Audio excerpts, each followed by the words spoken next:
আজ আমি সকালে কি কাজ করলাম। তো হ্যালো বন্ধুরা, দেখো এদিকে আমি অর্ধেকটা গ্লাসে গরম জল, অর্ধেক নিয়েছি ঠান্ডা জল, আর পরিমাণে একটু নিয়েছি লেবু। খেতে কিন্তু খুবই টক ছিল। ওটা খেয়ে নিয়ে তারপর ভাবলাম আমার রুমটা আমি পরিষ্কার করে নিই। ছেলেদিকে ঘুমোচ্ছে, তাই ভাবলাম এই যে এখানে এতগুলো কাপড় আছে এগুলো এখন গুছবো।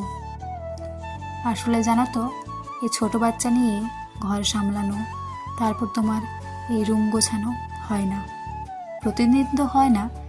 তাই আজকে সকালে দেখছি ছেলে ঘুমিয়েছে, তাই ভাবলাম সময়ের ফাঁকে এগুলো আমি করে নিই। একটু পরে ছেলে উঠে যাবে, তখন আর ঠিক করা হবে না।